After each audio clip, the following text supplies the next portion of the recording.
स्थापित करते हुए आज इस मनावा ग्राम सभा की धरती पर आयोजित संविधान निर्माता बाबा साहब अम्बेडकर की जन्म जयंती के अवसर पर हम लोगों के बीच उपस्थित इस ग्राम सभा के प्रधान साहब दयाशंकर जी, साथ में राम अवतार जी, मेवालाल जी,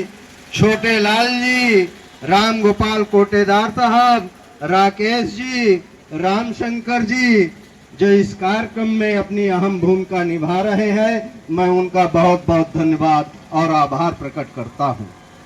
साथ ही साथ इस कार्यक्रम को संचालित करने वाली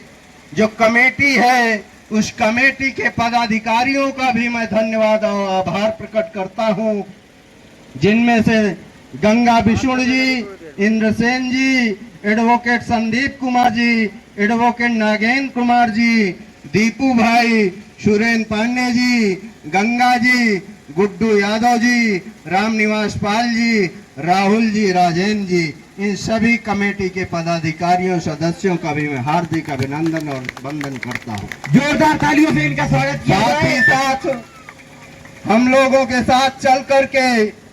फतेहपुर से यहाँ आए हमारे इस विधानसभा के विधानसभा अध्यक्ष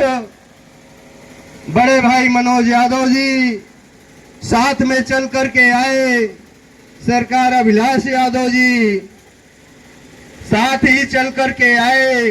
देवेंद्र यादव जी, साथ ही प्रमोद यादव जी, इन सभी पदाधिकारियों का भी हम हार्दिक स्वागत और अभिनंदन करते हुए हम लोगों के सारथी के रूप में चल रहे बाबा साहब वाहिनी के नगर अध्यक्ष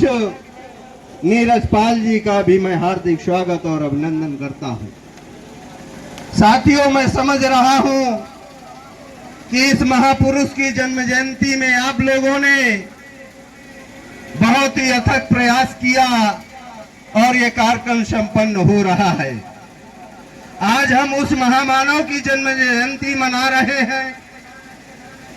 ये जन्म जयंती केवल मनावा ग्राम सभा में ही नहीं,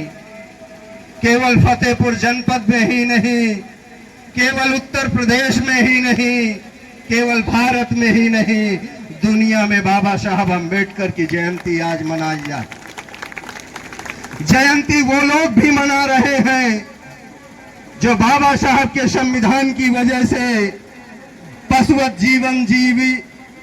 जीवन से निकल करके मानवतावादी जीवन में जी रहे हैं। तो जन्म जयंती वो भी लोग मना रहे हैं आज, जो कह रहे हैं सदन में खड़े होकर के कि बाबा साहब अम्बेडकर फैशन की चीज है। साथियों, हमको पहचानने की जरूरत है। हमारे महापुरुष को इस तरह से सदन के अंदर वर्तमान सरकार अपमानित करने का काम कर रही है। साथियों, डॉक्टर B.R. अम्बेडकर किसी एक जाति धर्म के लिए इस देश में काम नहीं किया, बल्कि समूचे इस देश के भारत के नागरिकों को, वो चाहे जिस जात का हो, चाहे जिस धर्म का हो, उनके साथ जरूर भेदभाव हुआ था, लेकिन बाबा साहब ने जो भारतीय संविधान लिखा उसमें सबको बराबरी का दर्जा दिया और ये संकल्प लिया कि अगर भारत का संविधान अच्छे से लागू किया जाएगा तो एक दिन भारत में समता, स्वतंत्रता, बंधुता और न्याय स्थापित होगा। लेकिन साथियों, मैं आप लोगों से पूछना चाहता हूं, 75 साल की आजादी में भारतीय संविधान लागू होने के बावजूद इस देश की शासन सत्ता पे जो पार्टियां काबिज रही, क्या उन्होंने भारत के अंदर 75 साल में समता, स्वतंत्रता, बंधुता स्थापित करने का काम किया? तो साथियों, नहीं किया। अगर किया होता तो आज हम पिछड़ी, अति पिछड़ी गरीब जनता के ऊपर जिस तरह से आए दिन अन्याय अत्याचार हो रहे हैं, बहन बेटियों के साथ आए दिन गलत व्यवहार हो रहे हैं, क्या वो हो रहा होता? अगर ऐसा हो रहा है 75 साल की आजादी में भी, तो ये साबित होता है कि इस देश की सत्ता में बैठी हुई सरकारों ने भारतीय संविधान के अनुसार इस देश को चलाने का काम नहीं किया।